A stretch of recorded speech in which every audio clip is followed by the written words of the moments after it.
Let's talk Lakers news. Already subscribe, like and activate the notifications bell and so you stay connected to everything that happens here. Los Angeles Lakers guard Dennis Schroder had his best performance of the season in the Lakers' recent win against the Miami Heat.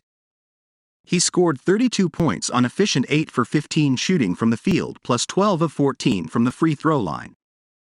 It was his second 30-point outing of the season, but his most important one. When the game wound down in the end, it was Schroder's shot-making that kept the Lakers in front. He had 6 points in the final minute of the game, including 4 free throws. Schroder's first season in LA was the 2020-21 season, but he didn't return after 1 year. The hiring of Darvin opened the door for Schroder's return to the Lakers.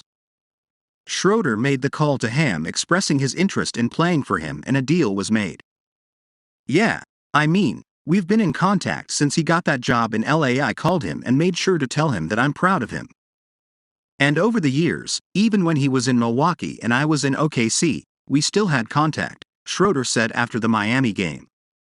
I made sure we saw each other when we played each other, a day before, went to dinner and talked about life and his family, my family, and I mean when I heard he got that job in LA I was like, okay, let me call him. Let me make sure he knows that I'm proud of him and been talking for like 3 to 4 years when he becomes head coach that I want to be his PG, and that didn't change. That's the reason why I said there was one another factor that I came to LA and that he trusts me. I remember Summer League my second year he was the head coach there and he just let me be me. Right now, he keeps telling me be aggressive even when Bron and AD is there and Russ. Be aggressive and do your shit. That's what he's always said. And yeah, I gotta shout out to him. Whatever he said before I came here, he lived up to it, so I love him. Since Anthony Davis's injury against the Denver Nuggets last month, Schroder has lived up to Ham's wishes that he be more aggressive. The guard has scored in double figures in a majority of the team's games. Prior to that, he'd only scored double-digit points in 3 of the previous 10 games. With an increased workload, Schroder makes the Lakers a more difficult team to defend.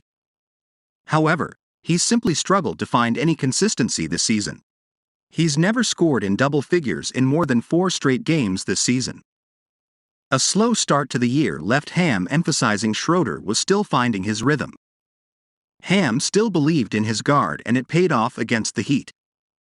After the Miami game, he reflected on what he saw from Schroder's huge performance. Just the tenacious little kid that I fell in love with back in Atlanta in 2013. His rookie year was our first year in Atlanta and you could tell he was going to be special just because he put the work in and he was competitive, he said. And he's always shined in big moments. A game like that can give you lots of confidence. Hopefully, Schroder can continue this form as the Lakers embark on another tough stretch of games. Schroder convinced Ham to let him play through ankle injury. Dennis Schroder's season-best performance almost didn't happen. After Schroder rolled his ankle with 5:41 left in the Lakers game against the Heat, Ham nearly pulled him out. Ham told the guard if he saw Schroder limping that he'd be taken out. Luckily for Schroder, he wasn't and scored 12 of his 32 points after being injured. The performance also included a timeout exchange reminiscent of a movie scene. Yeah, I mean, Darvin, Ham. He tried to protect me and said that he didn't want me playing on one leg, Schroder said after the game. But I felt pretty good. So I told him to let me play and to trust me, then I will be great. He said, yeah, be good. And I was like, yeah, I'm gonna be great. Don't worry about it. And luckily, we got the win. That's all that matters.